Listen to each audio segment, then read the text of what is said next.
Watchers in the Fourth Dimension. Too late for all the meddling fools. I look forward to your terror. Call me. Never trust a man as well act. Hello and welcome back to Watchers in the Fourth Dimension. I'm Anthony. I'm Julie. And I'm Reilly. And don't grandma me.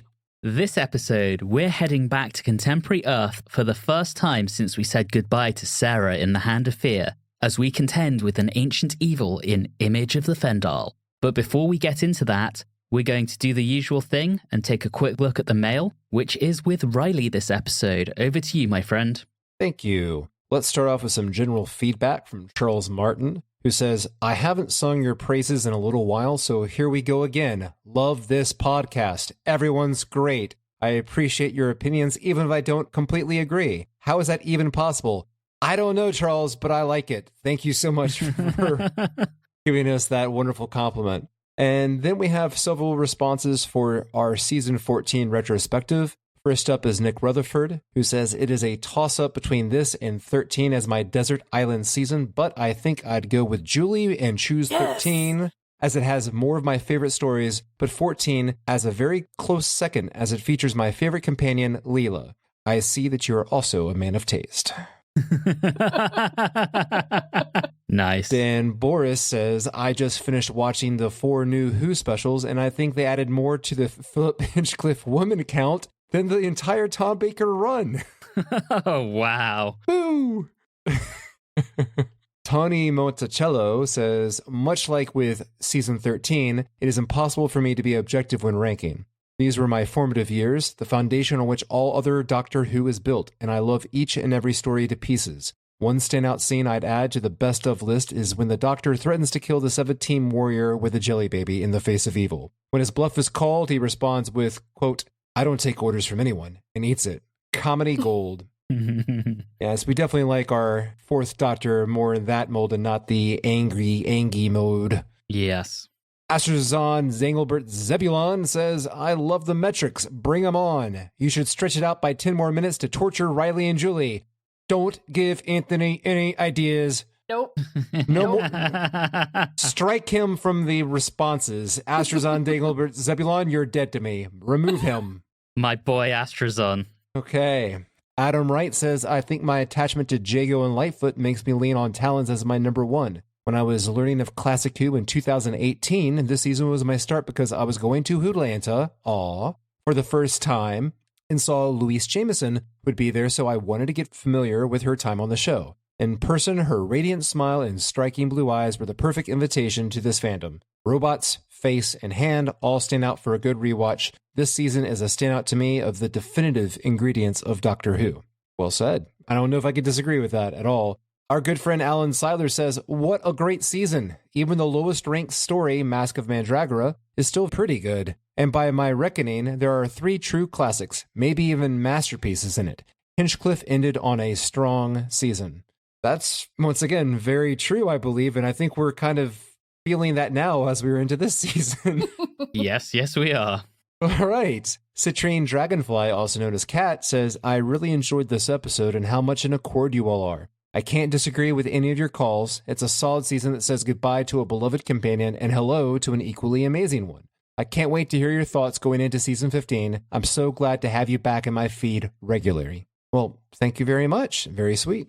Austin D. Patterson has an interesting response. Let's see if I can tackle this. He's explaining why Babs wasn't on the list of badass women he was excited for us to meet. So I'll begin. At the risk of being accused of blasphemy, because yes, Barbara is best, all hail the history queen, I should explain that I was in the middle of my first watch through of Color Classic Who when I discovered you guys last year, and that's when I started making notes of the badass women I'd like you to meet. Believe me, if I counted all the badass women I love from Classic Who, you get a very long list from the black and white era, including Babs, Faria, Miss Kelly, Sarah Kingdom, and most of all, my favorite cosplay, Maga.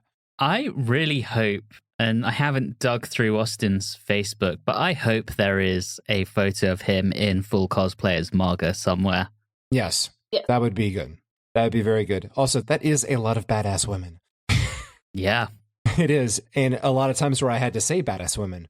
So we have some responses to our Big Finish Destination Nerva recording. So first up is Chris Nelson, who says, I loved this launching point for the Fourth Doctor's audio adventures. The sound effects and other familiar Ark and Space callbacks were very well done. Nice to get a bit of Nerva Beacon history. And J.M. Casey says, I liked the Lost Stories box set that came out around this time more than most of these original Fourth Doctor audios, although none of them were really bad. Poe from the Future and Valley of Death from the box set were, to me, a lot more interesting stories than this was. And I do agree with Julie. Tom doesn't quite sound, quote, into it yet, and I think he gets there later, though I couldn't tell you exactly when the transition happens. I'm sure we will probably get to the point where Tom is into it, but for now, it's the end of the mail. Back to you, Anthony. Thank you, Reilly. And as a reminder to our listeners, we really do love getting your feedback, thoughts, comments, and questions. And as you've just heard, we do try to read out as many as possible on the show. So please do get in touch. You can contact us through Facebook, Instagram, and Twitter, or the platform formerly known as Twitter, at Watchers4D, or you can email us at watchers4d@gmail.com.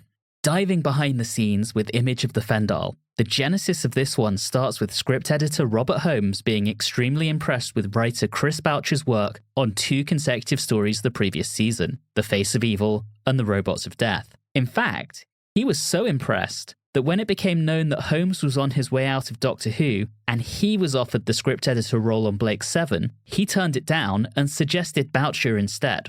But before Boucher could go off and do that, Holmes and producer Graham Williams commissioned Boucher for one last Doctor Who script, Image of the Fendahl.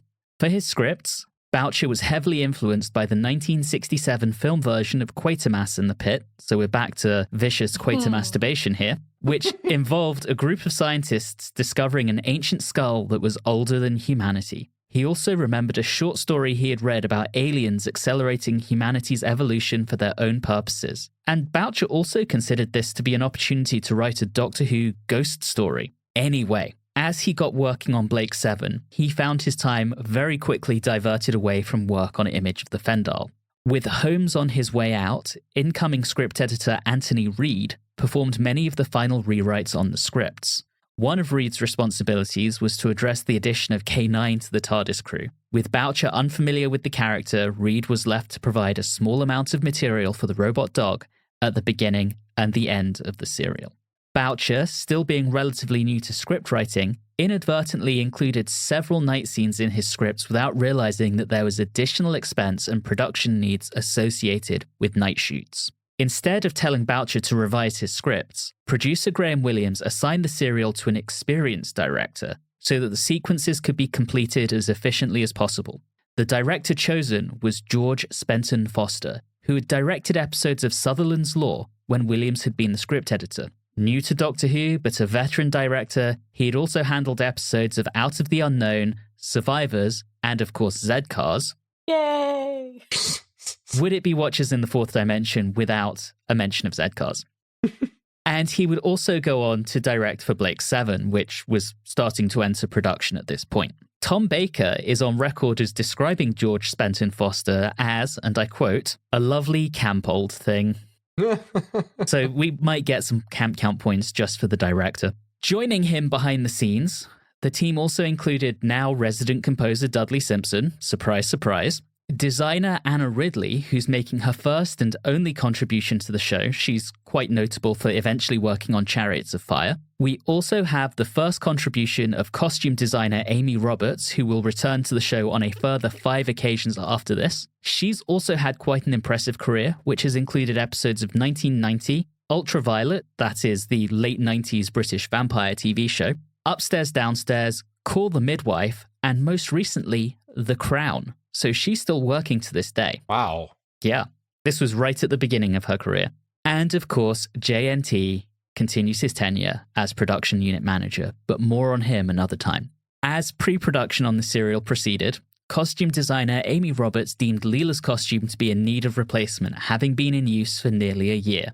Williams initially wanted to simply have a replica constructed, but he eventually agreed to proceed with a new, more form-hugging design. For this serial, Jameson wore her hair up, which happened because a BBC stylist cut her hair a little shorter than it should have been. Now, when the serial was completed, production actually went very smoothly for this one, but it was originally meant to be the fourth story of season 15 in both recording and broadcast order. But it was eventually moved into third in the transmission schedule and was broadcast between October 29th and November 19th, 1977, as usual on Saturdays. And that wraps up our behind the scenes and takes us into this episode's short summary. And that's with me this time round, because that has to happen sometimes. We land on contemporary Earth, where a dysfunctional group of scientists have discovered an impossibly old skull. One of these scientists apparently knows exactly what he's found and delusionally wants to try to use it to obtain power?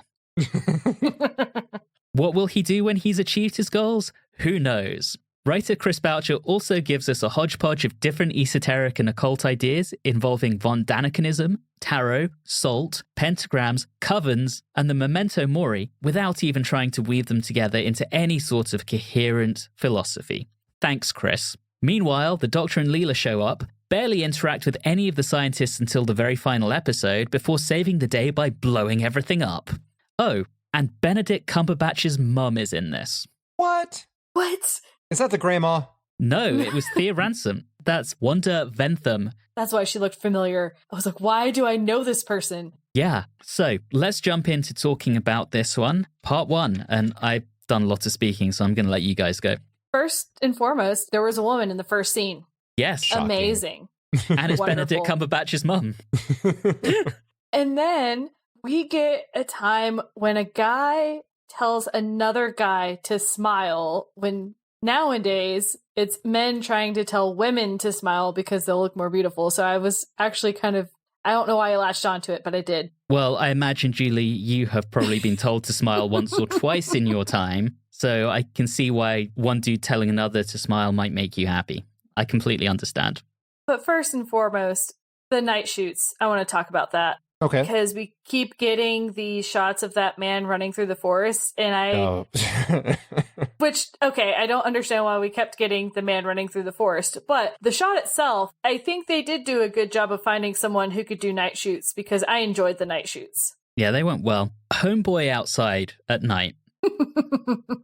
Firstly, he is simply credited as Hiker, so he doesn't even get a name in the script. So he was poor cute guy. too.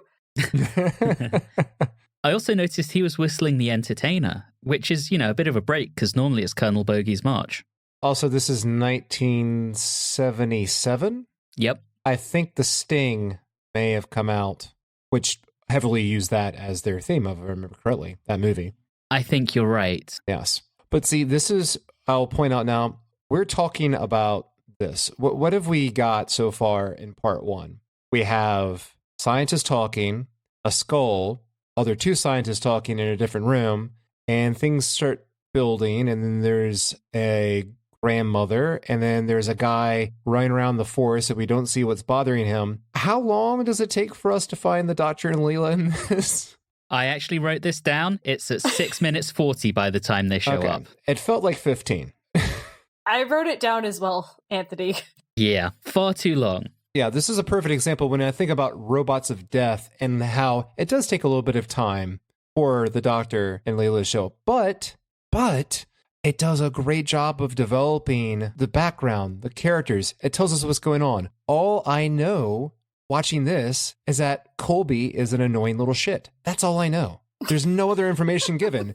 I don't know what's attacking this person. I don't even understand how they can power a skull from another room when it's not plugged into anything. It's really just kind of a mess. But I will say what made those first 18 minutes truly entertaining for me, and I'm not joking, and I don't know how this reflects on the serial, but for my poll quote at the opening of our episodes, I felt like I had at least 7 options just in the first 18 minutes of the serial alone. And yes, the smile line was one of them, Julie. There are 2 things I want to talk about as we get into this. Firstly, Reilly, you mentioned the Doctor and Leela finally showing up. We get a new costume for Leela. Now, she probably looks like she's going to Coachella, but what's the overall feeling on this? Julie, I'll let you begin. I'm sure you have a view. My biggest view is actually on the hair. Yes. Okay, well, let's start with that. Yeah. It looks so bizarre to have her It's hair weird. up the entire time. I don't like it. And am I wrong? It looks like her hair was lightened in color. It did, yeah. Yes. It really did. It doesn't seem to like rectify itself until I think episode 4, right when they're back in the TARDIS control room, which I can't wait to get to that scene. Yeah, I can't wait to get to that scene. But it seems like they must have filmed that after her hair had grown out and they fixed it or something. But it was definitely off throughout. Yeah, and I definitely feel like maybe it's a little lightened, but it might also be she's wearing a lighter costume, and that kind of emphasizes the hair in a different way. Not sure. Well, and sometimes if you have it up in a certain way and the light shines through it, it could look a little bit lighter. But in the outfit itself, it's just not a great outfit. It's boring. I agree. I was really enjoying her showing up in different outfits, giving her something else to like fit in. It was more fun that way. And I'm granted, maybe that's too expensive to get a new costume, but well, this is a new costume. So what the hell? Give her a lab coat to fit in with everybody else in this serial. Speaking of lab coats, let's talk about the scientists. Ugh. You've already mentioned Adam Colby. Yes. We have Thea Ransom, aka Mama Cumberbatch, who we don't really get to know. Correct. No. At all. I'm very sad. I really wish we'd seen more of her because by the time she is taken over, I don't really give a shit. You're not wrong. We have Max Stahl, who... From the get-go is a creeper. Yeah. Yes.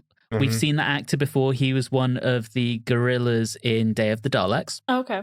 And we have Dr. Fendelman, and I can't quite tell what his accent's meant to be.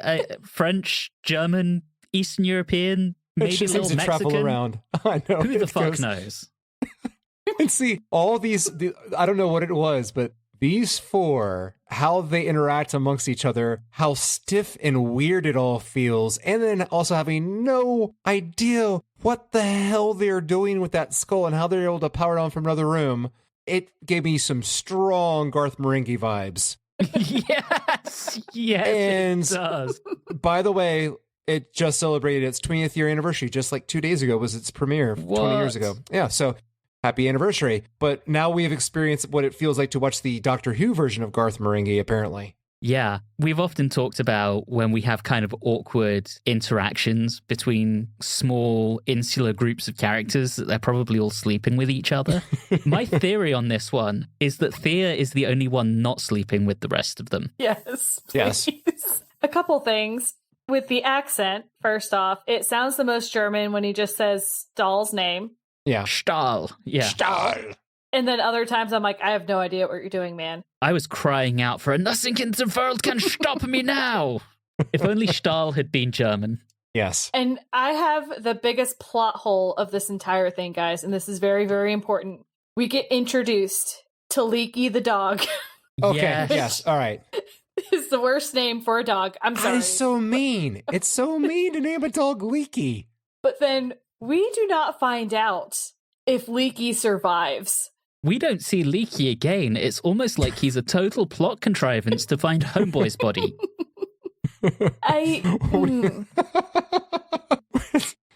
I'm so mad. I'm so mad about this. I wanted to see more Puppy, and I didn't get to see more Puppy. Well, here's some good news. I read that the Big Finish will have the Adventures of Leaky the Dog coming out this fall.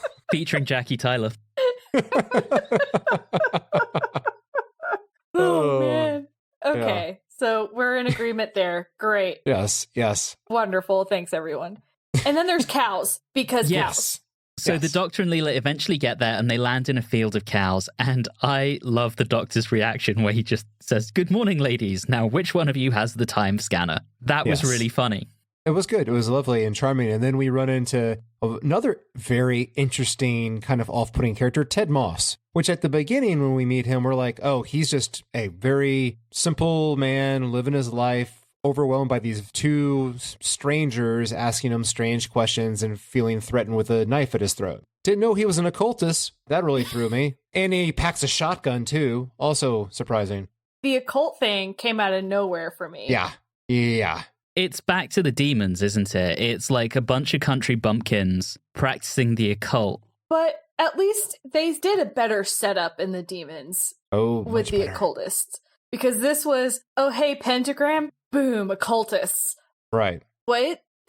I mean, it does lead me to wonder, how many little English villages really do have I'm little wondering occult too. societies. Yeah. But guess what we did get?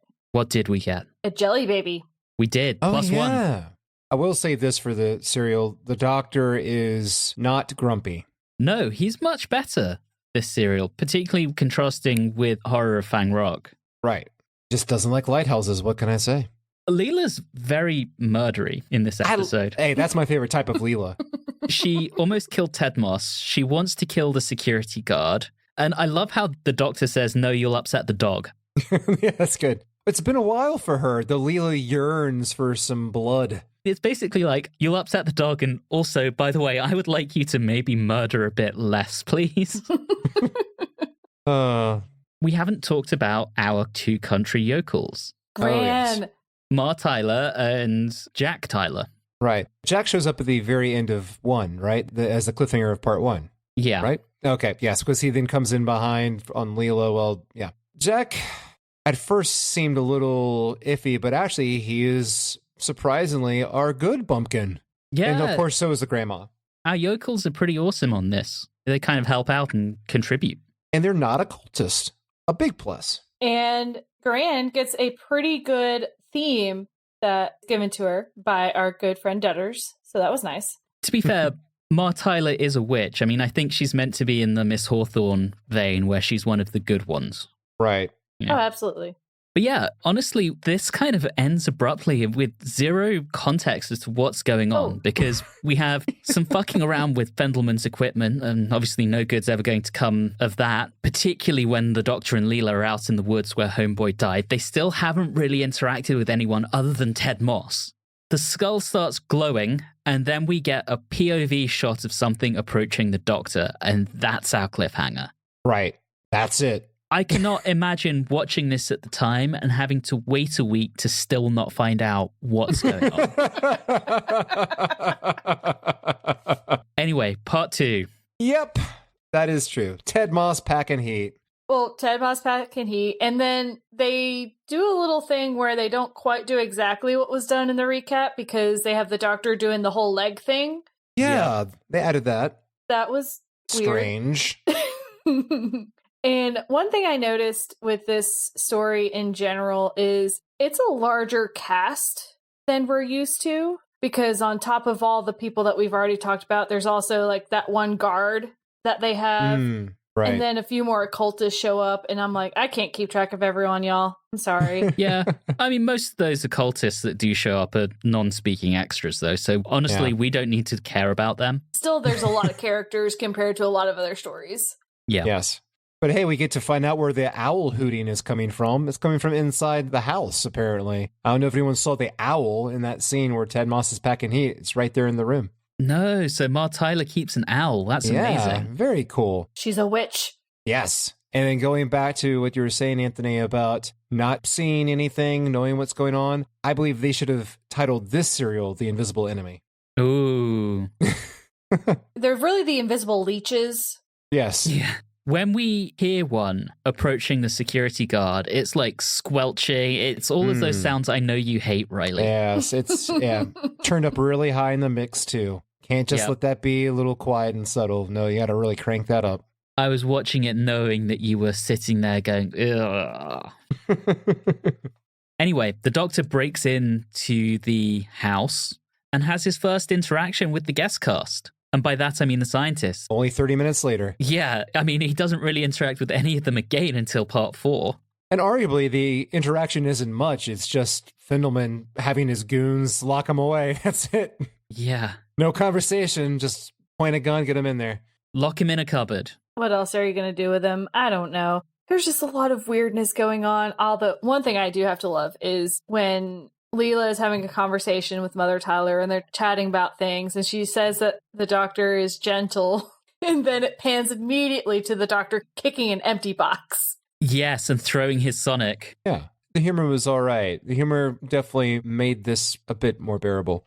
And then I believe we barely get a little bit of plot reveal or background reveal here, where at least we're told that it's some sort of ancient aliens, Eric Von Daniken kind of shit going on here. Yep. which is still not the full story, just a backstory, and it's still not very well explained at all. I know we do eventually get explanations for everything, but... Do we, though? Yeah, we do. We get an explanation as to how the skull absorbs power, where it came from. Yeah, that's all in there. But it's certainly not until, if not part 3, then part 4 that we really find anything about.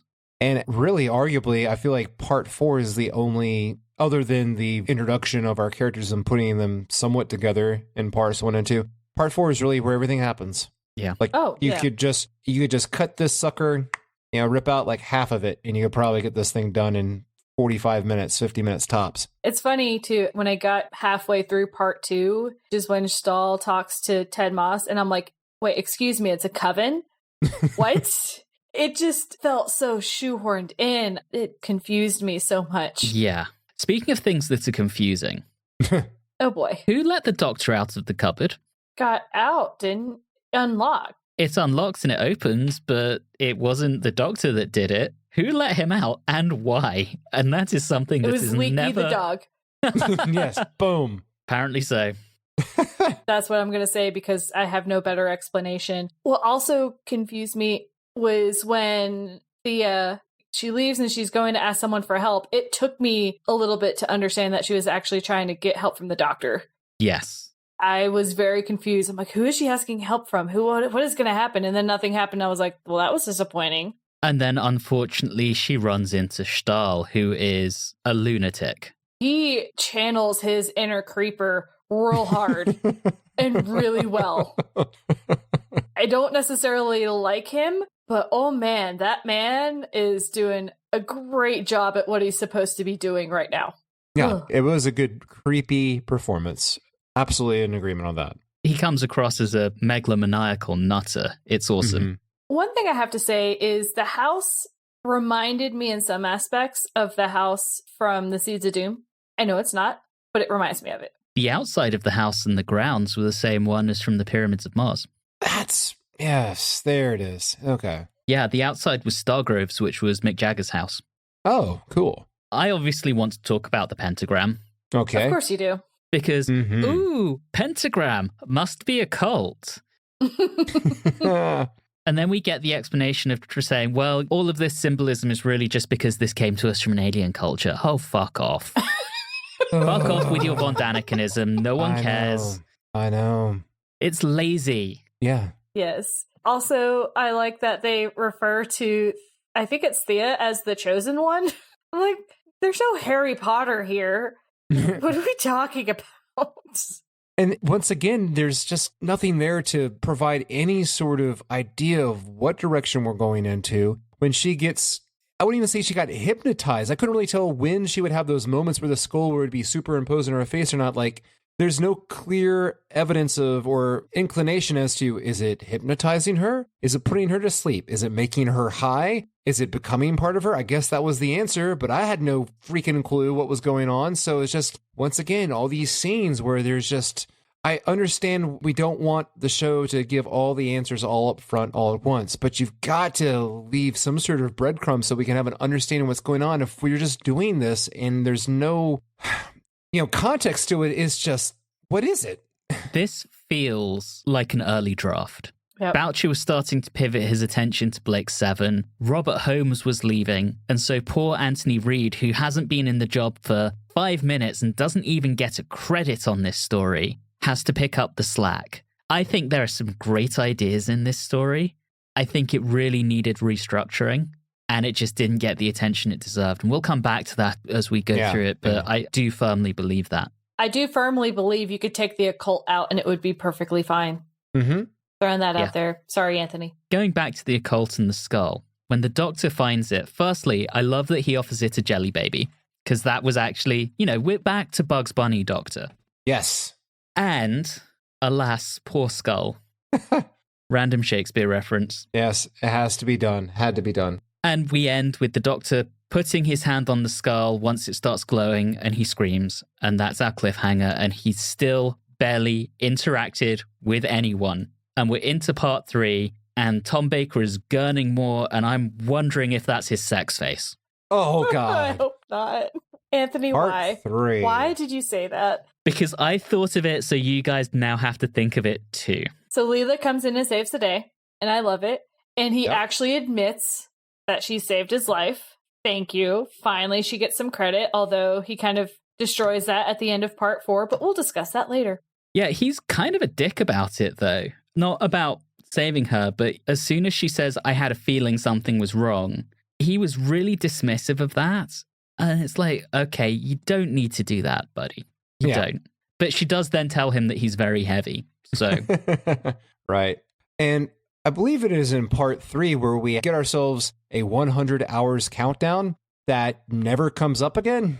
we're at Or does 99 it? hours. 99 kind hours? Of does. I think that's how Really? they do the implosion at the end. See, I thought that was Colby doing something that had nothing to do with them setting up that 99-hour thing. Well, and also, Leela mentioned that it could be any time within that 9,900 hours or whatever. Like, there's no indication that it started at X time. So you don't know when in that timeline you're at. And we cut to the lab and we see that it's at 99 hours. So there's an hour left and the doctor says something about it. If it reaches 100 hours, it'll be cataclysmic and destroy the world. It's word peril. Right. And, I don't know. This actually is a part that was amusing me for a while. I felt like we had a moment in this serial where we have two competing villains that are working together but don't actually know what the other one is doing. That they have their own different scheme going on at the exact same time. But I mean, with Fendahl and Stahl. oh, Fendelman, I mean, he's ultimately harmless. Yeah, but, he was showing some villain type of character. At the beginning, he's like, nah, don't worry, just hide that body. We don't need to notify the police. And he just carries a gun around Right. casually, like eating breakfast. Yeah. And then he's like subtly threatening Colby with the whole, well, if I am insane, you should be humoring me. Yeah, it's weird because he is, in the end, kind of innocent in all of this, and we don't really know what his motives are beyond proving that this skull is really old. Well, I thought his goal, all right, like I said, good God, it's just this plot is too convoluted. It really is just too much, and it's just too detailed. And you need like a compendium just to handle the backstory of everything that we need to know before the story even begins to understand it, in my opinion. And if I remember correctly, Fendelman's goal was kind of like the goal in the movie Prometheus. He wanted to find the aliens that were our ancestors. And so therefore he was hoping that by powering up, throwing some bolts through the skull would reach out and connect to them. That's what his plan was. And I have a feeling, just like in something like Prometheus, he was one of those type of people, which would be a villainous play, who didn't care who got in his way. He would kill, he would do a lot of horrible things. That's why I believe he would be a villain as well. But he, in the end, we don't necessarily see all of that. Right. I think that's some very good explaining, Reilly, but it would be nice to actually get more of that and get more of his motivation in the actual story. And instead, he's very, very quickly sidelined for Stahl's ambition to become a god. And I don't quite know why Stahl seems to think that this skull will imbue him with godlike powers. Yeah. It seems like one hell of a reach. Yeah. Okay, a couple Agreed. other things that are very bizarre to me. Apparently, Grandma is consulted for her second sight, which, okay, weird thing for a scientist to consult a random person about, but okay. That's the first weird thing. Second weird thing is we get the first reference to the fifth planet, which goes into how it all gets explained. And then I totally missed exactly where the doctor and Leela were planning on going. So when I just see Leela sleeping on the floor, I am very confused. Very confused. Yeah, she gets knocked out at some point. Well, it doesn't even show her getting knocked out. So I'm like, did she get knocked out? Was she just taking a nap? I have no idea. I think the implication is she got knocked out. I want to talk about the fifth planet, because when we go there, the Doctor notices it's been held in a time loop and that it must have been done by the Time Lords, and he describes that act as criminal. Now, I want to take you guys back to Season 8. What did the Doctor do to Axos? He put it in a time loop. You hypocrite, Doctor. Yes.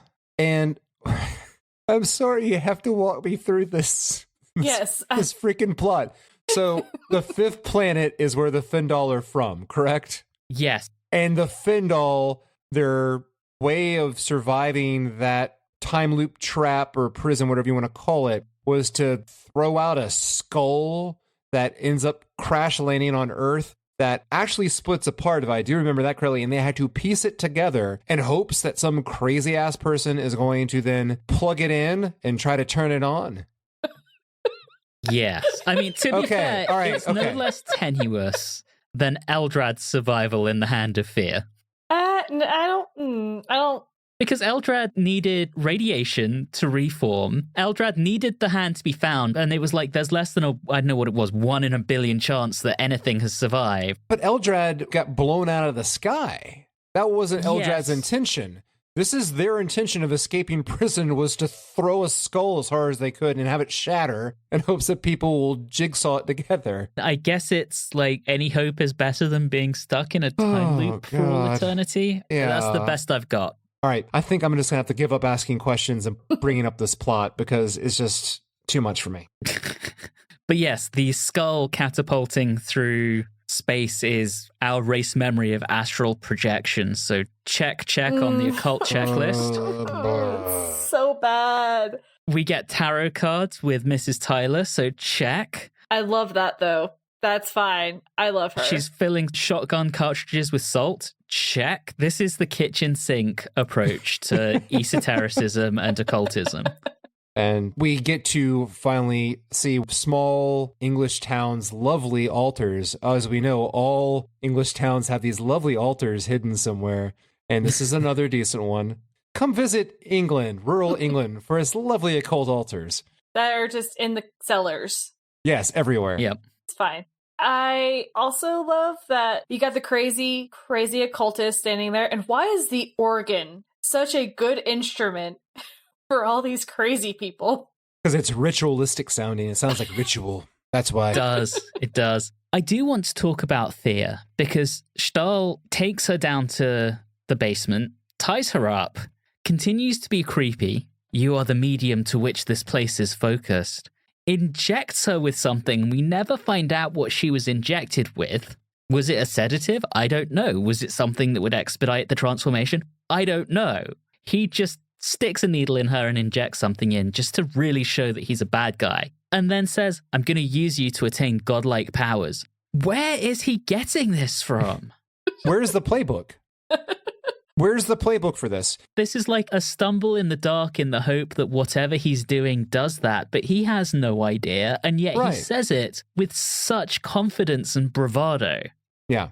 And then let's keep in mind that the connection between our two arguably separate plot lines, the Fendahl and then the occult, is that our occultists are following some sort of spirits that they've been seeing, I guess, from the time distortion where the something happened. Because the skull didn't land there. It landed underneath a volcano somewhere in another continent, I believe in Africa. Right, but there are time fissures that are just near the house because. And that's what's setting everything up. That's your kind of catch-all explanation for ghosts. Where there are ghosts, it's because there's a weak point in space-time. The reason that the skull can absorb power is because the time scanner is being focused at those fissures and generating a ton of energy. So that's the explanation that's given for that, Reilly, because I know you were like, what the hell? And that is how they explain the spirits that they've been following. This is why I find this story very frustrating. Yeah. Yeah.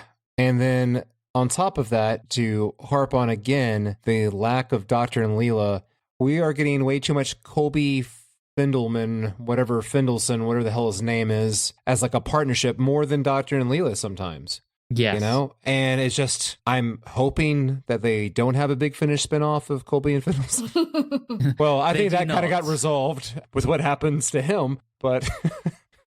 So Fendelman eventually recognizes that his name is literally Man of the Fendahl. Oh, God. That was so dumb. Yes, because this skull clearly arrived in prehistoric times before man evolved. Its fragments or what have you influenced our evolution. How did anyone know about this thing in order to use Fendelman as a last name? Because you think about last names, and Williams, which is my last name, is quite literally a contraction of William's son, which means son of William. But last names tend to be professions, they tend to be trades, they tend to be ancestral. This doesn't work as an explanation for a last name. No one is going to, out of nowhere, be like, Fendahl. Oh, yes, Fendelman. Yes, we're men of the Fendahl. None of these fuckers have heard of the Fendahl. I know. And then I don't know what would be worse if we go that route or that somehow the Fendahl skull implanted that into someone's mind. Like, you know what? I'm going to start calling myself Fendelson or Fendelman, whatever the hell. Like, what? No, don't do that. Yeah. Anyway. Are we towards the end now? Yeah, Fendelman kills Stahl off screen. Mrs. Tyler and Jack are in the house. Thea's in the pentagram. Yeah, Stahl kills Fendelman. Yeah. Other way around, yes. Yeah, Stahl kills Fendelman. Mrs. Tyler and Jack are in the house. There's an off-screen gunshot. Thea's in the pentagram. It lights up.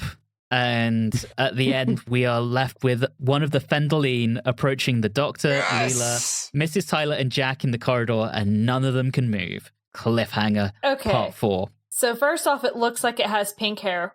Mm-hmm. And second off, why are all of these monsters in this season very impractical and can't move? I think they're just trying, honestly, no kidding aside here, I think they're just trying to break out of the restrictions of having a costume that is the form of a human being. Yeah. I think that's it. They just wanted that variety. That's very difficult to do in 1977 on a BBC budget. But it's still no excuse for having Snuffleupagus' detached trunk come around the corner wearing a cape. Because that's what it looked like to me. Yes, it does. It's not good. But I do appreciate the goofiness. And man, are we about to get in a whole pile of goofiness in part 4. Yeah, let's talk about that. I mean, it's really lucky that Mrs. Tyler loaded up that shotgun with salt. Perfect for slugs. I want to talk about Thea transforming because firstly, once she's transformed, she does the Nosferatu rise. Yeah. You know, which was pretty badass in Nosferatu in like 1921 or whenever it was. 1977, we've moved on a bit. You know, that whole transformation scene, I loved how kooky it was with the really bright gold and the whole blacking out of everything else around her as she lifts and starts turning and stuff, and how shiny it was. It made me feel like I was watching a scene of Xanadu. That's what it looked like. Yeah. And when she's transformed, we compared the robots of death to the angels on the Titanic in Voyage of the Damned. She also looks a bit like that. Yes, I could see that. I like her look, actually. Oh, I think it's great. I think it looks really cool. It's one of those situations where I'm sitting here like, okay, a lot of this is going bonkers, but hey, we have someone who looks good. We've got some good music going on. We have some good country yokels, but man, everything else is a shit show. Yeah. And I like her look too. I do like her look, but I was not a fan of the floaty, dancey thing that she seems to be doing. It doesn't appear very threatening to me.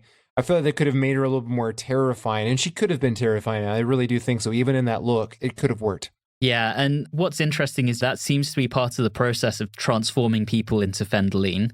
And it's once she starts doing that Stahl realizes he has fucked up big time. And when he says, this is not what this should be, the cord, or what was Thea, just smiles. Like, that's really creepy to me. That was awesome. I was so excited when she smirked. Oh, that was beautiful. One of the best things of this whole serial. I dug it. And finally, we get the Doctor and Leela starting to interact with these scientists when they rescue Adam, whose shirt somehow becomes unbuttoned. I don't know why that happened. He's not a pirate. I don't need to count his chest in my chest count. I think it says a lot about the guy who played Adam that when you look him up on IMDb, he has all of 18 credits. Whoa. And most of them are extras. I mean, they're things like police inspector, immigration officer, manager, senior cashier. He did not have a particularly illustrious career after this. Okay, but I have the biggest question right now. Did the doctor actually give Stahl a gun so he could kill himself? Yes, he did.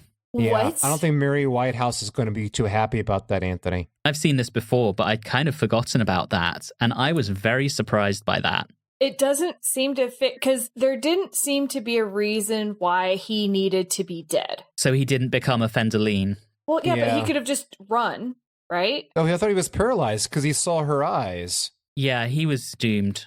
Yeah. He looked in her eyes, so he was about to be a Fendaline. Yeah, that's it. Yeah. His destiny was fixed. So I kind of see why, but it doesn't quite sit right, does it? No, it doesn't. But I did understand something. I did. That's did. great. I'm proud of you, Reilly. Thank you. You've God. come so far this story. I know. We're proud of you. Thank you. Oh, man. Boy. Yeah, I'm not kidding. I really am expecting next time we record next episode to hear Mary Whitehouse mention about that, because that was pretty dark. It's going to be a while. I mean, Okay. there's got to be time for production to catch up with what she's saying. Oh, okay. So if she does get upset, and I don't remember anything about that, but if she does, it won't be for a few stories that we hear about it. Okay, so a couple of things are happening, and the doctor starts putting a plan together. And then for some reason, Leela gives Adam a kiss on the cheek for what? Right. I mean, lucky Adam. She's barely interacted with him. And he almost got them killed. And he's been just shitty throughout, even with them after they rescue him. She's enjoying that unbuttoned shirt. That's what's going on. Okay. All right. Can we go over the doctor's plan? Yes, we can. Let's go over this part. At this point, okay, so things have been getting goofy and kooky, but then they seem to shift into overdrive here, where then it just things, even normal things, normal interactions start to become odd. The doctor gives his instructions to Colby, which started, I swear, because my head was spinning so much with the plot of the story that even I was like, okay, wait, I turn on the beam for 1 minute, then I turn it off, and then I count to 3, and then I turn the thing on. It's like, what? But I do remember he said something about 3 minutes. And when he leaves and then comes right back and reminds Colby 3 minutes, he's holding up 4 fingers. What the hell is going on? And that's the start of it. That is the start. I have a lot to say when we get to the very, very end. That's the start. And then it just seems to go crazy from there. But yeah, anyway, please continue. Please continue, Reilly, because I'm fascinated as to your perspective on this end. Okay. All right. We have a very, I would argue, poorly composed shot when Leela and the doctor have sprayed salt everywhere, which that was cute. I did enjoy Leela doing that extra spiteful salt toss at the very end as they're leaving the little altar area. But then as they're trying to escape and the thing's about to explode for God knows what reason, we have a shot down the hallway where they're running towards the camera.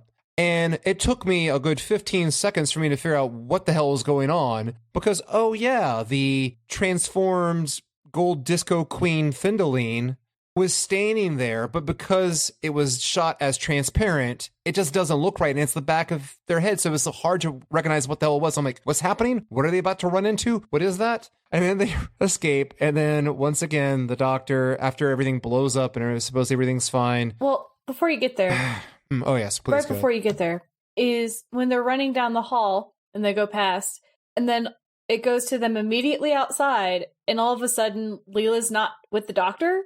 And he's having to ask where she is? Like, how did she get separated him in the past 5 seconds? Yeah. I really want to know this. This ending was so bizarre and weird. And what kept Thea or the Fendahl, what kept her from just leaving the area and running away? Nothing was keeping her inside. Arguably, she was shown as being transparent, or is that just a mental projection by her? I don't know. Oh, God. And okay, let's just get into this. Out of all the oddness, that last scene in the TARDIS control room when they've fixed Leela's hair, what the hell is going on? What the hell is going on? Because it is the most unsettling ending scene I can think of that from this show. The doctor not finishing his sentence, almost like he couldn't figure out the words to say. Not that odd, but usually when the doctor's victorious, he's very sharp. Then not being able to remember K9's name. And then when Leela points out that she called him, and she's very excited, suddenly her expression drops like she's just seen a ghost. And then there's a weird straight shot on the doctor. And then he has this most unnerving blank expression with no joy, no laughter, almost like someone's like put a gun to his head, to where he's admitting to the fact that, well, he's my dog. And that's it. What was the fuck was going on there?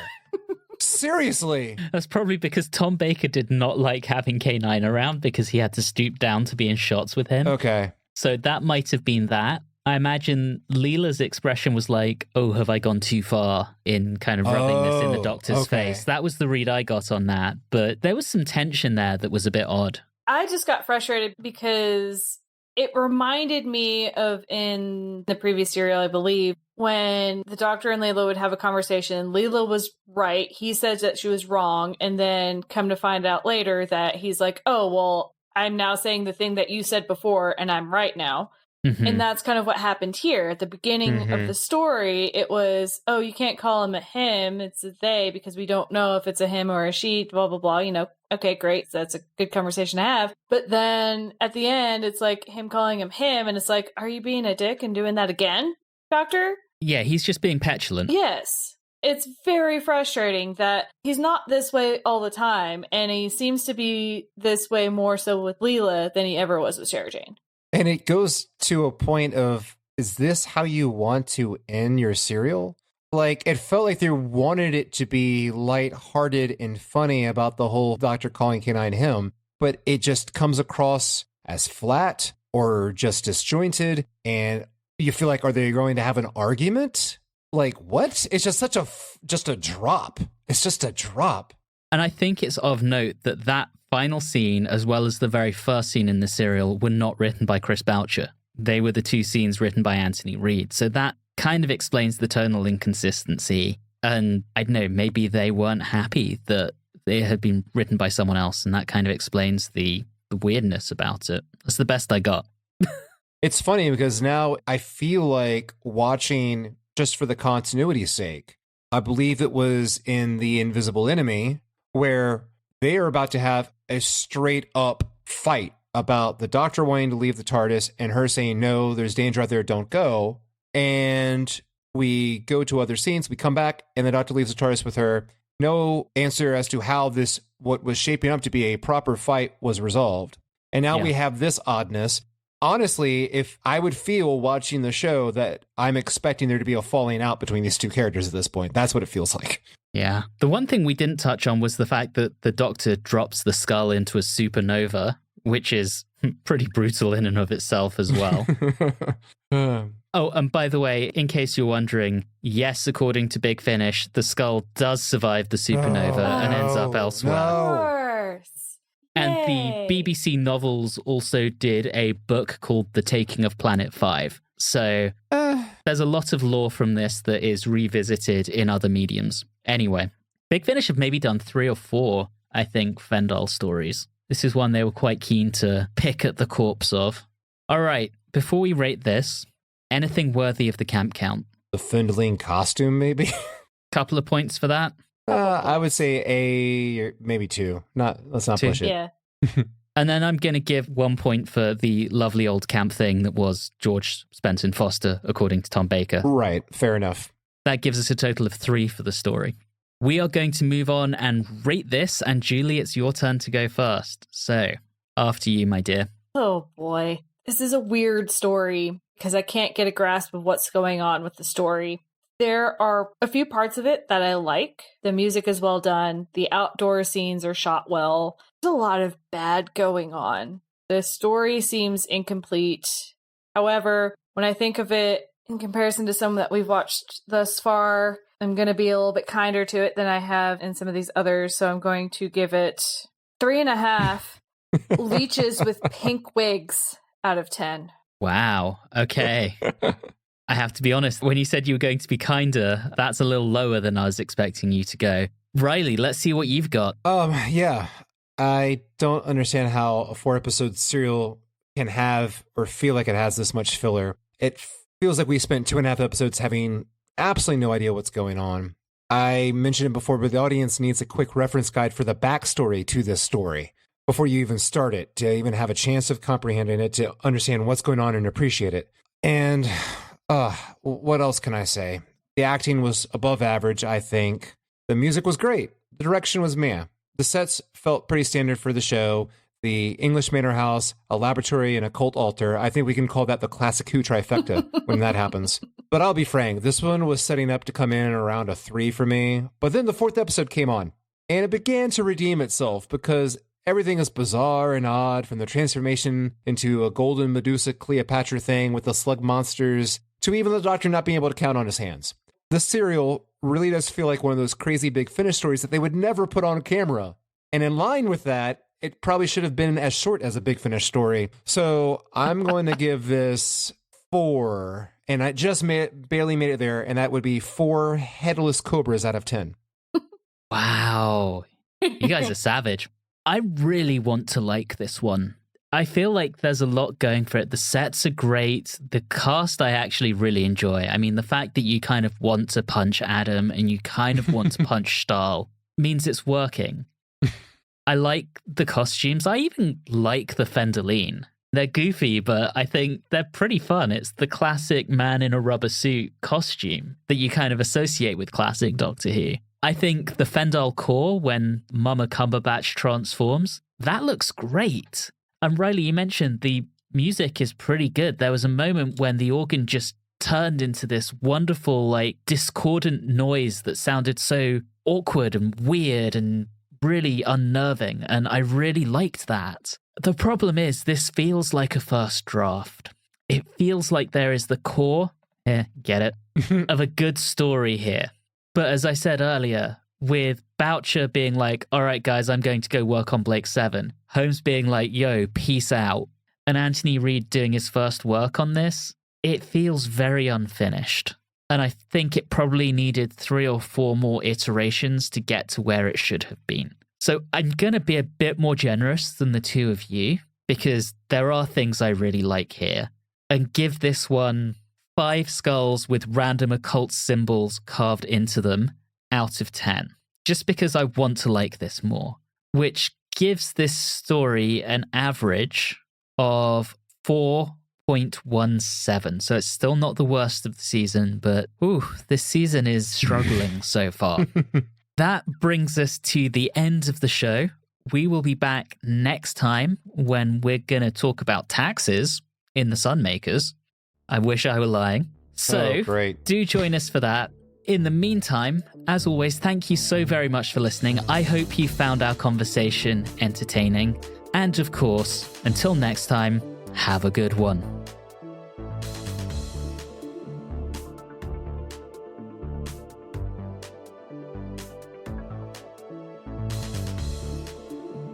You have been listening to Watchers in the Fourth Dimension with Reilly Schreck, Julie Philippek, and myself, Anthony Williams. This episode, Snuffleupagus' Detached Trunk, was recorded on Wednesday the 31st of January 2024.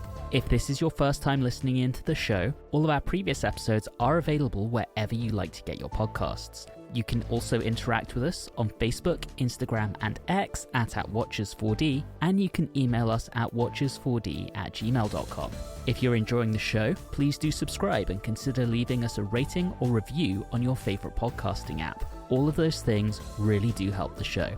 And always remember, don't try to do too many different jobs at once. The quality of the end product will inevitably suffer.